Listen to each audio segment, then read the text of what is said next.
Welcome to Find the Connection, the podcast where we explore the history, development, events, and stories that make Northeast Florida so inviting. I'm your host, Kendra Robertson, a real estate professional, community leader, wellness ambassador, and proud resident of Jacksonville Beach for over 30 years.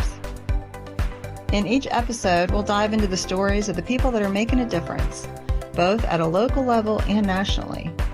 We'll share an inside look at real estate with tips for maintaining work-life balance, from winning your mornings to winning your day, all while staying connected with our vibrant local community. So grab your coffee, get comfortable, and let's find the connection between community and living your best life. So today I have Tracy Gebeaux, who is the co-founder of the Beaches Homeless Coalition and the current housing manager for Sulzbacher. Am I saying that right? Sulzbacher? I am, yes, Sulzbacher, but I am the manager of outreach, all of the outreach. Outreach. Okay.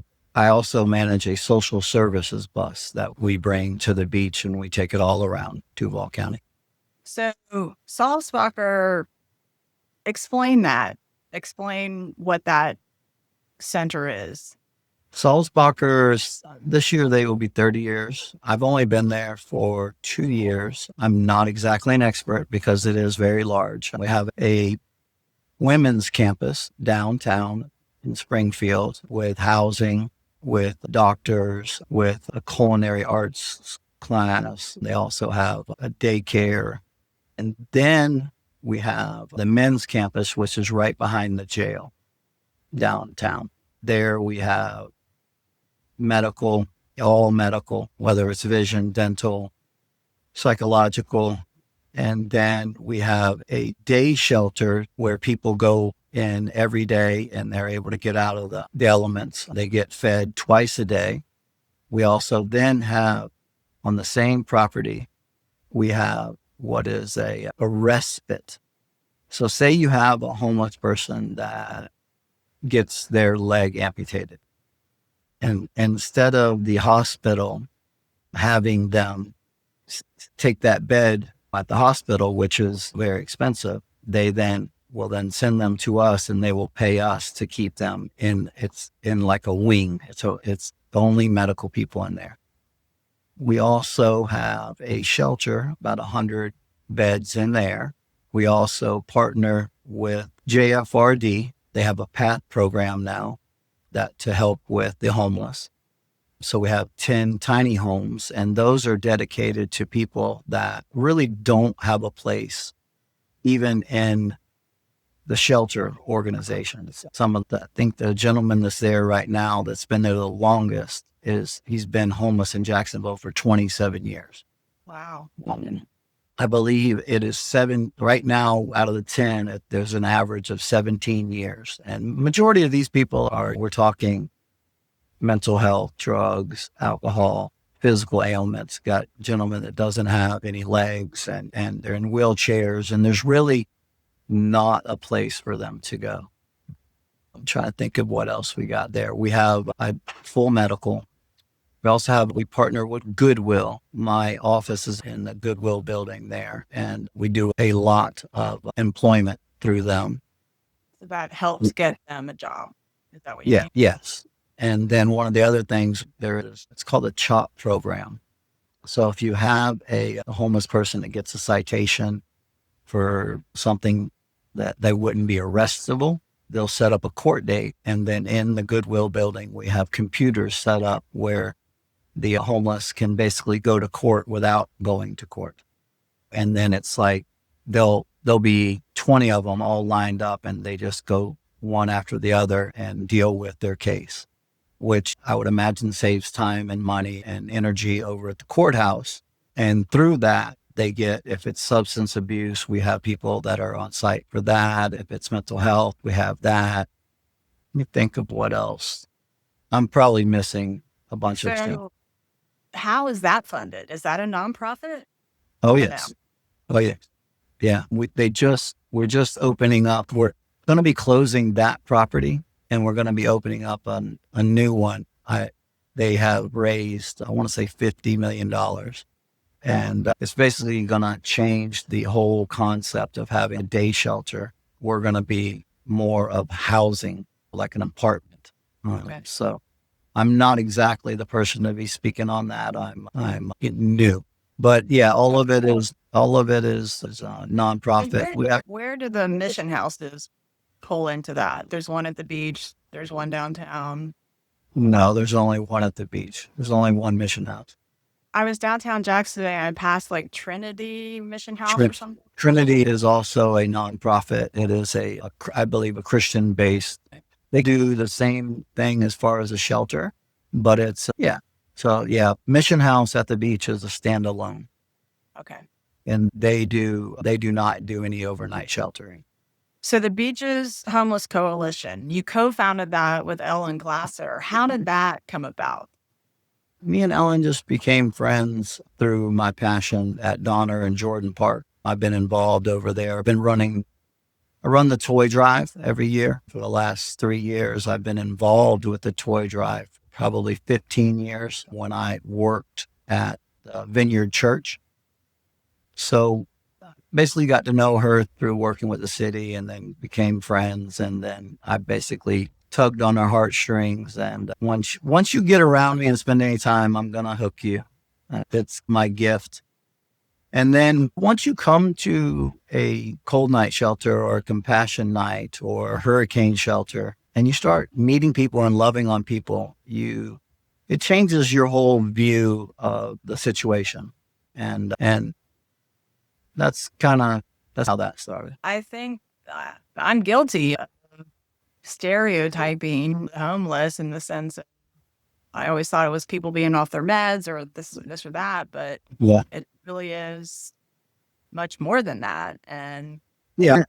full I reputation for I'm guilty of stereotyping too. So it's just natural that until you get to know a segment of people, you just don't know them, depending on where you grew up, what you grew up around. And yeah, there is no one size fits all when it comes to the homeless. And it's getting even more interesting now as some of these middle class jobs are going away. It's going to really make the homeless. You're going to be having people that they went to college and got a degree and have a job. And next thing you know, AI is going to make that job it's not going to exist anymore. As like for me, a builder for D.R. Horton. And 2007, I made $131,000. I was balling I was living way past my means. But 2008 happened. And I went from doing that as a superintendent, building 30 houses a year, to not being able to get a job at Home Depot because those jobs were being taken by the college kids, to end up being homeless in 2009, sleeping in my truck. As much as it seems like that it's impossible that we're going to be going through a big change in the next 10, 15 years, I can promise you in 2007, none of us thought that the money was going to stop flowing and that my years of experience building was going to be worthless. Yeah, I can relate because my now ex-husband he's a real estate appraiser, and he went a year without an income, and it was really tough. We had 3 girls very active in activities, trying to be the team mom to get the discount and doing the books for the boutique, all trying to keep them busy. So yeah, it was a hard time for a lot of people. So you were living out of your truck, and how did this turn into a life mission for you after that? So the interesting part is that, so my Facebook looked great. No one knew what was going on. I was still posting. It was looking, so I lost my Harley, then I lost this, then I lost that. Then next thing you know, I'm being evicted. All these things are going on. And as those things are going on, I got my head stuck deep in the sand and really just not trying at all to deal with the problem that was in front of my face. So then once I became homeless, I ended up basically like a brother to me. He was like, what's going on? Something isn't adding up. So we met and he said, what's really going on? And I broke down and told him. So at that point, he said, okay, well, what we can do is you can come stay on my sunroom. And it was glassed in, but it was still outside. And I was there. And then I would say maybe 2 weeks in, he then gave me a job. And I went from being a superintendent at a subdivision to end up sweeping floors in that exact same subdivision within 6 months. I made peace with it. And at the same time, I was what you would consider a deadbeat dad. I've been paying child support, basically half my check for, at that point, probably 15 years of my life. Losing your driver's license, the whole thing. So you slowly have to work back through that. And then I ended up 4 years later being the vice president of that roofing company. And I know it's crazy, but it took, everything was like real small little steps. And once I got my life back together, what happened was I played a lot of beach volleyball and like pretty competitive beach volleyball. And back in the day, I would play at the pier. And if you remember the Mexican restaurant that was right there, I sat out on the deck and I was sitting there and I had my backpack, and inside of my backpack was my change of clothes. And this homeless guy goes walking by and I'm looking at him and I just looked down at his feet and his toes were hanging out of his shoes. And I'm like, nope. Okay. And he had already passed me, so I didn't want to make a scene.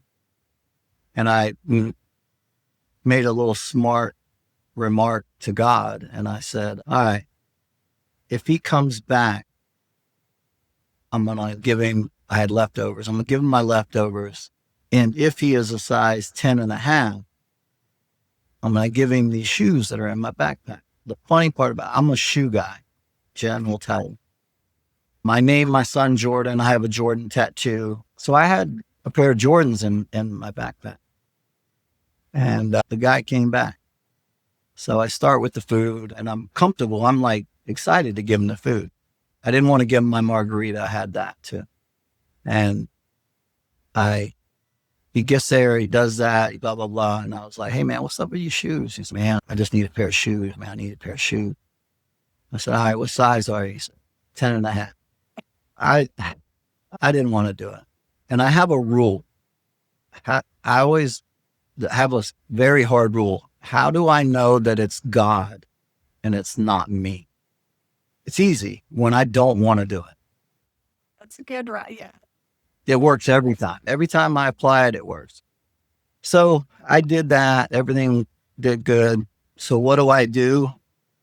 Being the great Christian that I am, I go to Facebook and I post this whole story to do what? Make myself feel better. You know what I mean? It was something that needed to happen there. So there was a guy here at the beach named Tracy Gebeaux. He was called the street pastor. He saw that and reached out and he says, hey, next week I'm going to have this little event at Gonzalez Park. I'd like to invite you. And I just think you'd be cool after reading what you're doing. I said, all right, cool. He says, do you think you could bring some shoes? And I'm like, okay. Because he saw on the post, a lot of people liked the post. So I posted that evening or the next day. I asked about my friends. I was like, hey, this guy's doing this, blah, blah, blah. I feel called to do the shoes. Anybody have any shoes that they want to give to me so I can give away? Within a week, I ended up with 136 pairs of shoes. Wow. So the cool part too is at that time, I was site manager for I-9 Sports at UNF. So I had people giving me shoes I had friends, I had bikers, I had pastors, I had little kids. It was because I care so much for shoes. It was just like the perfect way God got his hand on me. And I did that, went there, and I thought I was going to drop them off and leave. I actually had plans to go to the bar like the next hour. That's not what that's not what the street pastor had planned for me. He had me a little tent, he had me a table, and he says, how do they know what size it is? And so I was like, oh, well, I don't know. Because what I did is I just tied them together. He says, here, take this tape, look at the size, write down there. So I did that. And then I started handing them out. And it did something for me that was just powerful. Have you ever seen, I think it's the Japanese broken bowls, the ones with the gold in the cracks, how they fix them? That's how I describe it. I describe it where I'm broken, and where that gold is, it's in the cracks. That's the service part. I actually have an addictive personality, so I can take that addiction and use it for good. So I did that. Then he challenged me to do backpacks. I did that. Then I started doing clothes. And then I started giving away. And then every Sunday, I started riding around in my truck and giving away these things. And then that grew into what's called Love Patrol, where we do, not everybody back then, not everybody was eligible to go to Mission House. Mission House is, you have to be a client to be able to go there. And how do you client? You would apply. Okay, so paperwork involved to be eligible.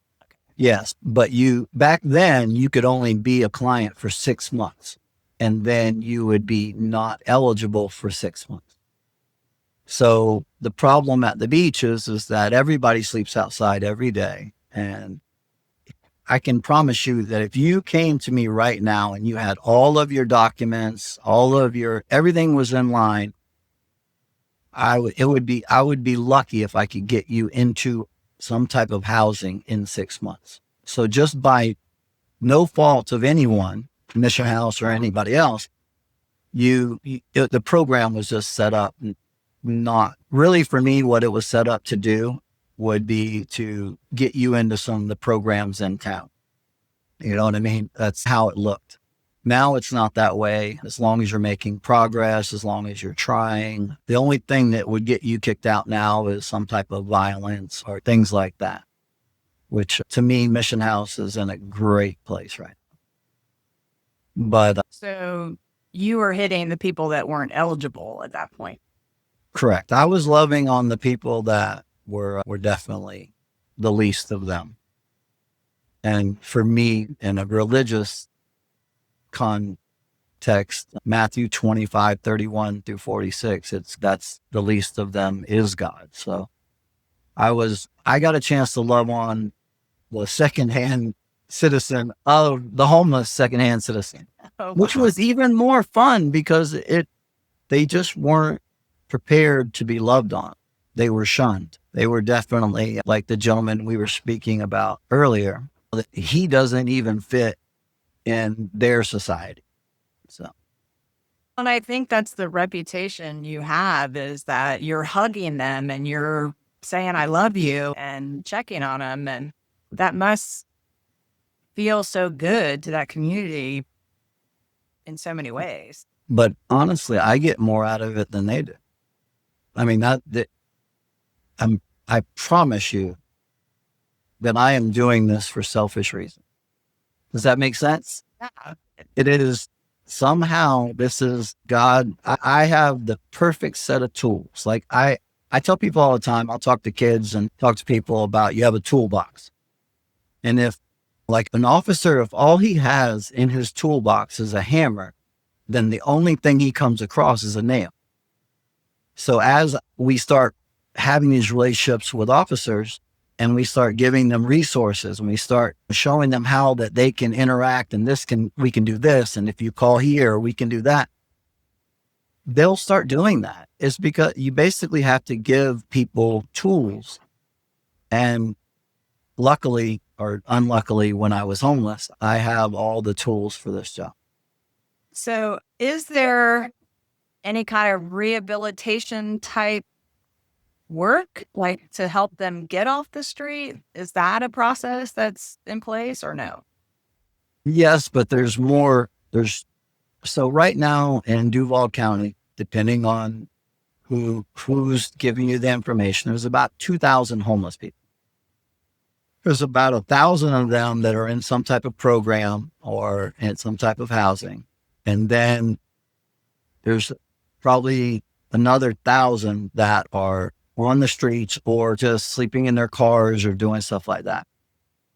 The biggest rehabilitation, the way to figure it to do it is you meet them and you find out what their needs are. And you get them into HMIS system, which is a HUD system for homeless. And first is something as simple as an ID and a social security card. I can actually write a voucher in the state of Florida. If a organization will write a voucher saying, hey, this person is homeless, they will give them an ID for free. Then Social Security, you have to set up an appointment now. After COVID and all that, you can't just walk in and get it. You have to set up an appointment. So we do that. If I get them both of those things, then we can try to get them a job. I've had 3 people in the last 2 weeks get a job over at Bubba Gum, Washington. I'm like, that's awesome. You would be surprised of how many business owners in the beaches that are like, how would I say it politely, very hardcore against the homeless. If you go in their kitchen, they're not as hardcore as you think. And they know who's who, and they have, I'm not going to say a certain person's name, but I can promise you forward facing, he is definitely against them, but he has helped 2 or 3 of them get back on their feet by first giving them a job and then helping them through the process. And that was always my experience managing a commercial property, managing a restaurant, is you didn't want them sitting on the bench out front begging for food or sleeping or whatever the case is. So I get that split personality of what I want it to look like out front. Yeah, for me personally, a business owner and people should have the right to have a beautiful business and have people come in and not have to deal with people accosting them or exposing themselves or doing any of those things. And there's laws on the books for all of these things. And just applying the law to them and getting them to understand what's going to be accepted and what's not going to be accepted. And like right now with the new law, there is no place for them. So they can't sleep outside on public property and they can't be on private property. So what you're seeing is in Duval County, they're basically playing whack-a-mole. You remember that game? So in public, you're seeing less and less of them. And what they're ending up doing is they're ending up in more and more camps.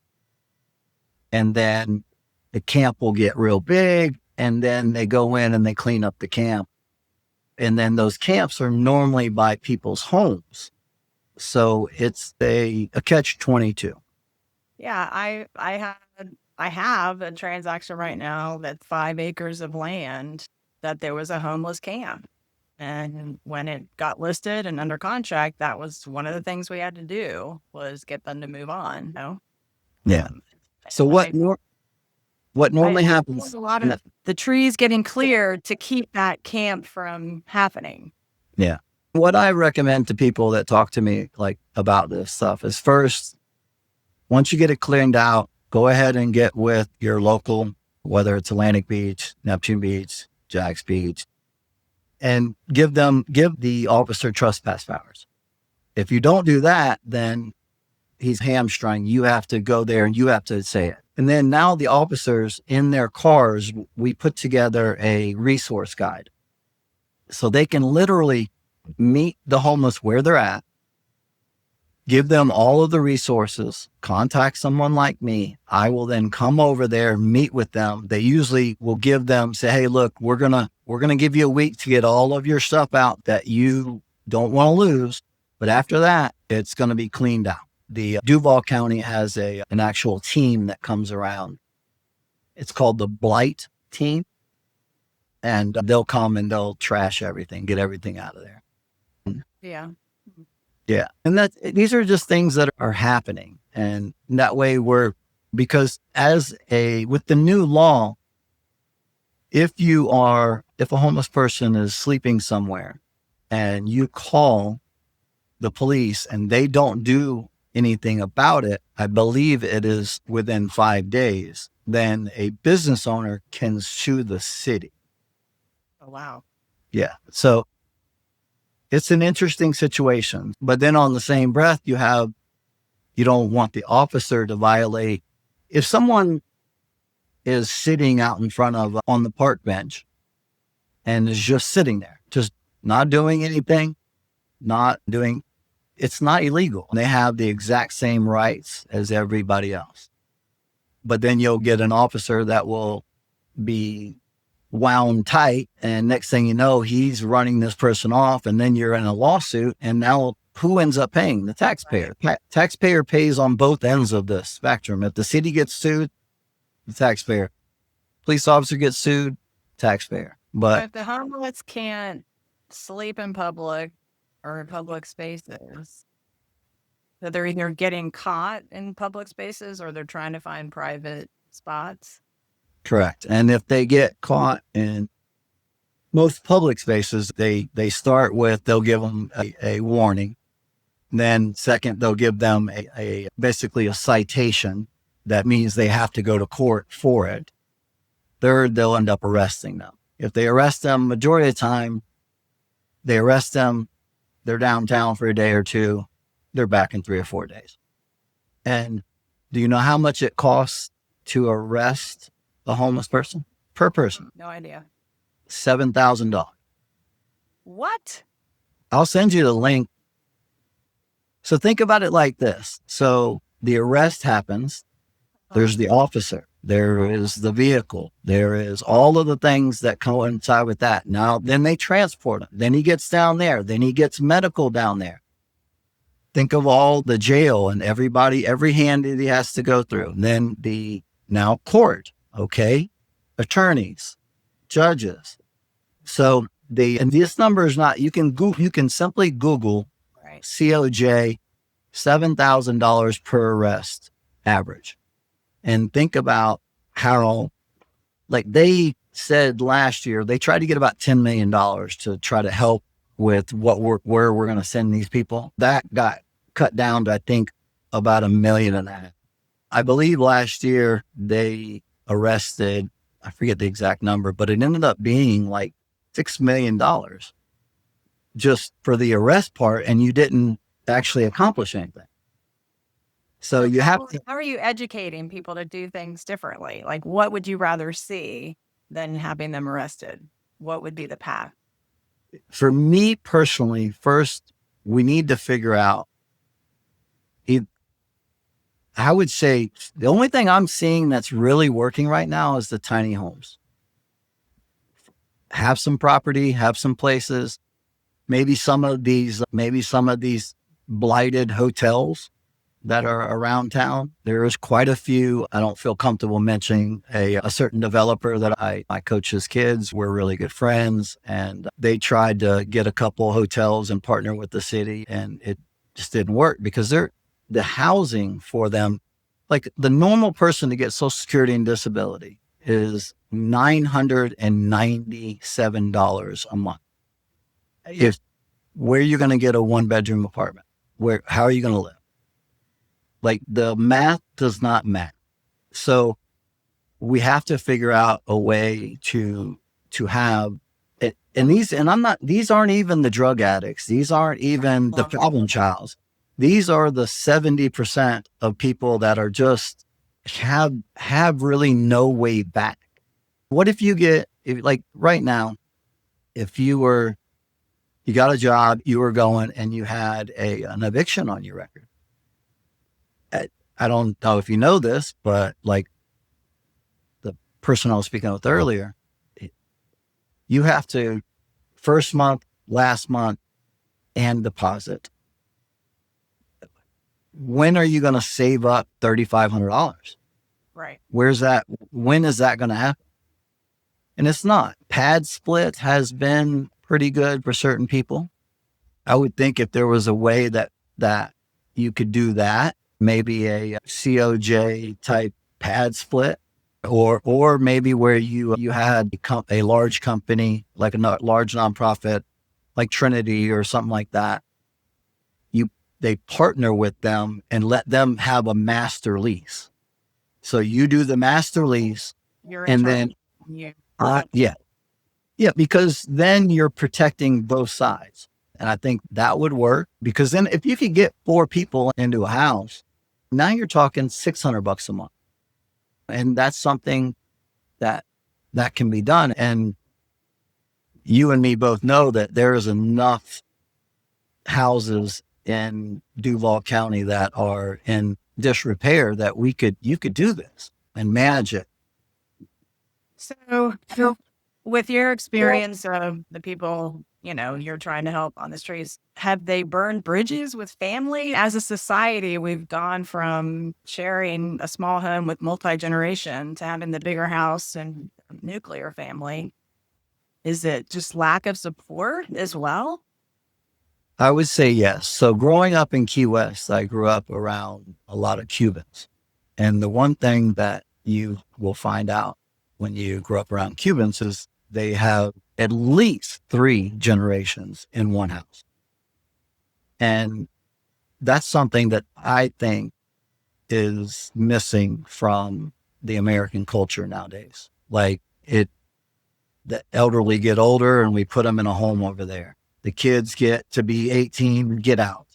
And I don't think that's very helpful.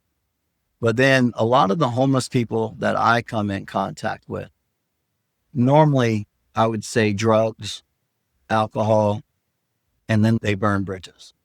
And because we also have a program in Jacksonville called Homeward Bound. So if you came to me tomorrow, and if I met you tomorrow and you said, look, I am from North Carolina and I just want to go home. There's a couple programs, 2 or 3 of them. And I literally, as long as there is someone on the other end of the train or the bus that's going to pick you up and have you, they'll put you on a bus and send you there. Okay. I'll give you the opposite of that. So since it is illegal sleeping in public and you have to provide services, otherwise, if you don't provide it, you can sue the city. If a person in Lake City today is homeless and gets arrested and they don't want to deal with them anymore, what do? They stick them up. Yeah. And you know where they've been sending them lately? It's the beach. Mission House. They'll so what will happen is they will send them to Jacksonville because they have services. And that's because by law, they have to give them services. But since they don't have any services, what do? They push them off on us. And so the Beaches Homeless Coalition, what kind of services do you provide with that? The Beaches Homeless Coalition is, the way I view it, is a support for everybody else. So back in the day, they used to do cold night shelters. The Mission House was invented by, I think, about 10 different churches. They came together, pulled all the resources, had the situation. Was that Beam? No. Beam. Okay. No, Beam is something separate and something that I love beyond things too. They're amazing. But the way the Mission House is put together, as you see these churches get older and older, people pass away and the heart changes of each one of these churches. So by the time I was homeless, there was only about, I'd say, 5 churches that were partnering with the Mission House for cold night shelter. Then after that, it got down to about 3. Then, and right when it was around 3, I was volunteering. When COVID came, it went to 0. So me personally, we ended up doing it ourselves at different places unofficially. Does that make sense? If you called that church today and said, you do a cold night shelter during COVID? They're going to say no. And I'm going to say, yeah. So What's the temperature for, what's the temperature? 39 and below. Yeah. And that is that's temperature at the beach.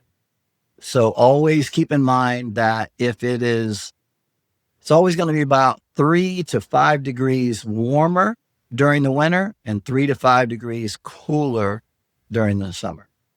And that's where a lot of people will be like, hey, oh, I seen on the news, you're going to have cold night tonight. And I'm like, no, the temperature is this. And so what we did for a while before it was just Jack's Beach Brothers Keeper and me and a bunch of friends and people, we were borrowing buildings, we were borrowing gymnasiums, and we were just keeping this thing together. So once Mission House kind of changed hands, and then me and Ellen got together, we then started making it a little more official. And then the founding church that we were able to get really do the most was Community Presbyterian. So friends there. That's the church I raised my kids in, and yeah. I see. Yeah, they're still there. Yeah, Peyton. Remember Peyton, Pastor Peyton? So he challenged me to stop talking and start doing, and that's how I ended up. He's the person that really challenged me to start doing the cold nights. So I started doing that. We started getting people, and we started building a little team. And then we were doing it there. We were doing it at Episcopal by the Sea. And we just started growing it one church at a time. And now after that, I wanted to do what was called a compassion night, because the cold nights were great and that they were during then, but for the rest of the year, there wasn't anything. So we got them started too we've done Jaguar games where we just invite everybody over and play the game and on the big screen, and everybody gets to hang out just like because they really just want to feel normal. Right. We did the Olympics this year. Everybody came and watched the Olympics. We have some compassion nights where people come and stay the night. We have some compassion nights that are just a barbecue and a revival. One of the things I think what Beaches Homeless Coalition does is each event has 4 or 5 different churches represented inside of it. And even I got 2 buddies of mine that are atheists, and they kill it. And we get in there, and one of the things that's funny is watching the prayer over the food be in one church while that pastor stands there, while another pastor from another church that made the food does the blessing. It's, to me, I told you earlier, there's 2,000 homeless people in Duval County. Can you guess how many churches there are in Duval County? I have no idea. 2,000. Really?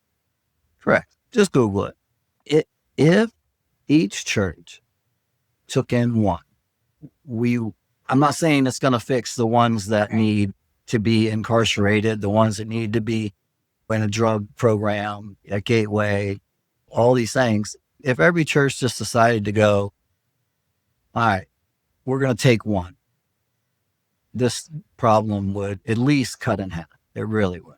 A couple of years ago, traveled to Bali. There were 9 women, all alcohol-free, traveling together. And we commented in Bali how there were no homeless.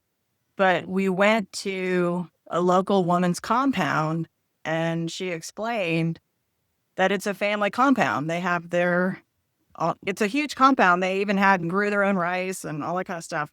But it was almost like a little family campus. And she said, no one's left behind. There's always a place. So yeah, if the churches just took on one, that's crazy. Yeah. And I used to be like, not angry, but I'd love to tell that, but I would tell it in a way that was condescending. Now I am more like, I just appreciate what they do and I try to figure out what their heart is. And then what happens is I get in their church and I find the 10 that are on fire for the homeless. Because every church, I don't, if you've ever worked at a church, it could be 100 members of a church, but there's only 5 or 10 that do all the work. They're involved in every single thing. And how many mission trips can you go on? All of them.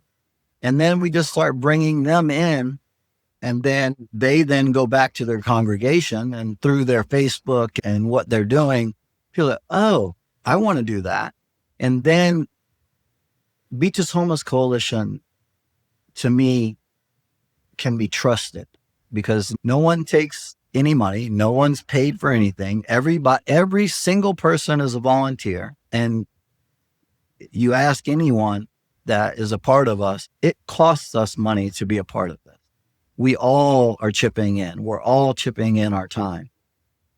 And that's one of the things that's missing nowadays is like being able to trust an organization.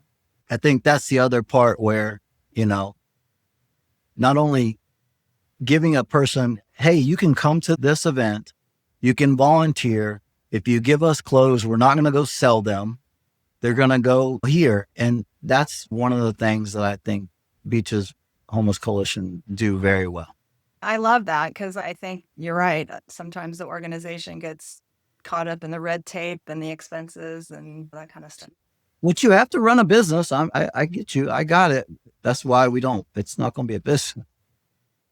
So how do you keep going? Is there ever a moment that you're just like, I can't do this anymore, or like a hard moment? Like I'm in at work or with just because the Beaches Homeless Coalition part is just fun.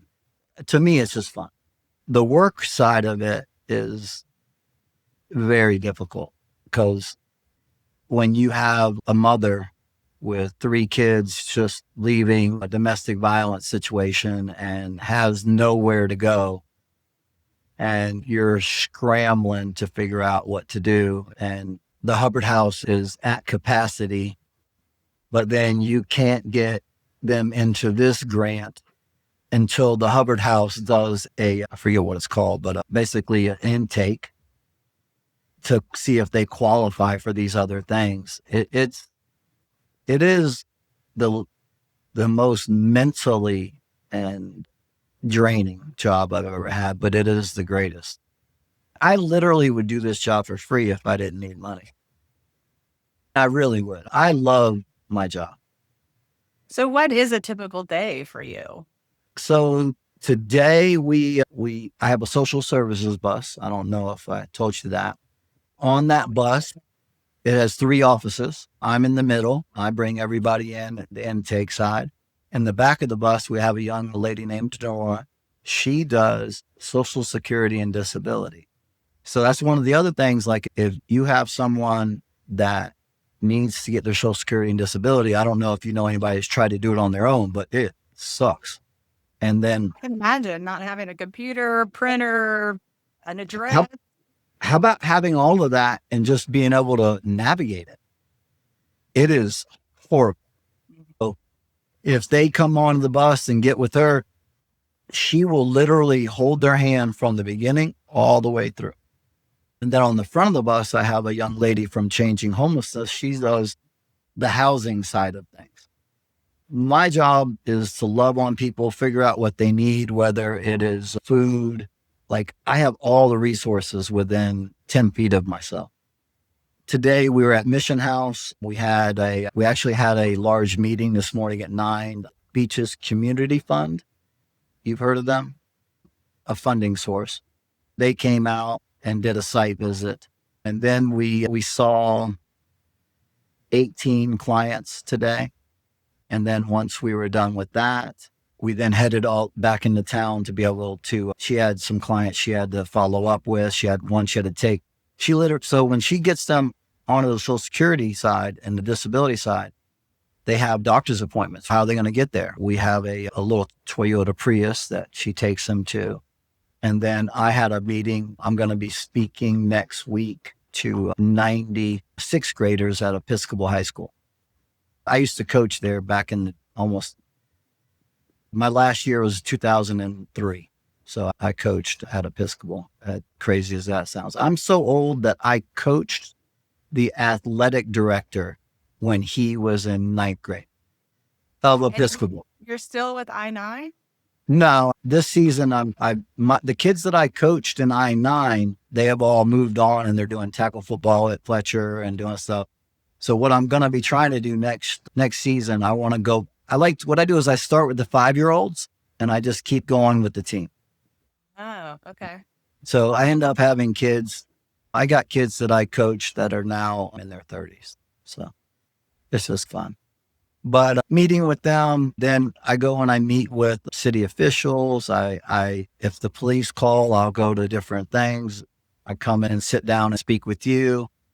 I have an amazing job. You're doing amazing things. And I just love the collaboration between all the different groups to make things happen. No one can do everything. It's just find your little niche and what you like. Here Tomorrow. Do you know who that is? Here Tomorrow is an organization. They're on 3rd Street. They're for people that are thinking about killing themselves. Oh, wow. And someplace like that, the Jaguar quarterback, what's his name? The current one? Yeah. Yeah. He's their lead sponsor now. Like they have this thing that NFL does where he's partnered with them. But you got people that found this one area and they just have poured everything into it so that when there is something, I have a person, we can literally make one call, have a professional on the phone with them right there. And then earlier today we had Gateway. You heard of them? My bus is here. Explain that for the listeners, though. Yeah, Gateway, they deal with people that are dealing with drugs and alcohol and the people that want to get off of those things. They literally pull up right behind me at Mission House. And if someone is right there and said, look, I've had enough, I'm done, I'm tired, they can take them right from there and have them right in a bed tonight. And to me, that's the key, is everybody just does their thing and become amazing at their thing. And then we all work together. And that's what we're trying to accomplish at the beach. And this one beach, yeah, but it's 3 different beaches. And then the problem that I see is we're all Duval County, but Duval County money only runs one way. It runs from the beach to Duval County. There's 2 programs that I have been fighting for the last year and a half to get in part. In Jacksonville, the fire department has this thing called PATH program, where they actually go out, they intercede, they help, they try to house and do that. Somehow that program is not available at the beaches. I've tried to get Rory Diamond to deal with it. He's fighting that good fight. Then we have what's called a co-responder in Jacksonville. So every zone in Duval County has a co-responder where if a person is having a mental crisis, JSO can call that co-responder and they'll come to the scene. Do you think they have that at the beaches, or they offer that at the beaches? No. So it's the old thing where, we pay Duval County for the police department, and we also have our own police department. So yeah, that's one thing I would really like to see, is more of the resources that are being spent in Duval County also include the beach, because they do not. I don't know anybody that would argue that point. You're doing amazing things. What else can you, just to wrap this up, what else can you say or what do you want people that are listening to know about the mission, the situation itself, how they can help? Every for two things. One, every homeless person is someone's son, daughter, mother, brother. And just consider that. Just consider that they're a human being. I don't care what religion you are. I don't care if you're religious at all. It doesn't make any difference. And also consider your own personal finances. If I got sick today, how long could I survive without having any friends or family? Just how long actually would I be able to do? I think the average is about 6 weeks. That the majority of people before having, they would lose everything. The other part is you don't have to give them money.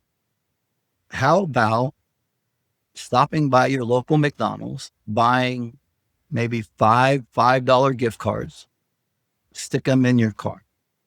How about a little 1 gallon Ziploc bag with some socks and some cleaning supplies and things like that for their hygiene? How about, this is not always popular to talk about, but how about the tampons and the pads that have been sitting under your sink for the last year and a half because they weren't comfortable? And just put them in a little bag. Right. Because if you're thinking about, you pull up to a light or you see a young lady standing there and she has to choose between eating and being able to get pads. Right. She's going to eat and it's going to be toilet paper and she's going to end up sick. And then where's she going to go? She's going to go to the emergency room. And then who's paying for that? The taxpayer, you are. So things like that, when this time of year, spring's here and you're looking in your closet, just make a bag in the back of your car. I promise you that if you put some things in your car, a homeless person will be in your way within the next 2 or 3 weeks. Whether you believe it's God, I do, but whether you believe it is, it doesn't matter. The only other thing I would really like to get across to people is problem is going to get a lot worse. And it's going to end up being a lot of middle class people are going to be in this situation. And I hope that by the time we get there, we've figured out how to kind of love on the least of them as a team, because love's a team sport. I love it. I love just seeing them as a human, that they are human, but also what can we do to be proactive to help people not end up in that situation? And you're right, the economy's been crazy. So I'm so thankful. I learned so much about what you do, and I'm so grateful that you're so passionate about it and that you're such a big part of our community. Thank you for spending time with me today. No. Thanks for listening to Find the Connection. I hope today's episode gave you some helpful insights and inspired you to get involved in your community. If you enjoyed the show, please subscribe and leave a review. It helps others find us. And if you're interested in making a move or learning more about Northeast Florida, reach out to me anytime. Let's keep finding the connection together. Until next time, stay connected and keep thriving.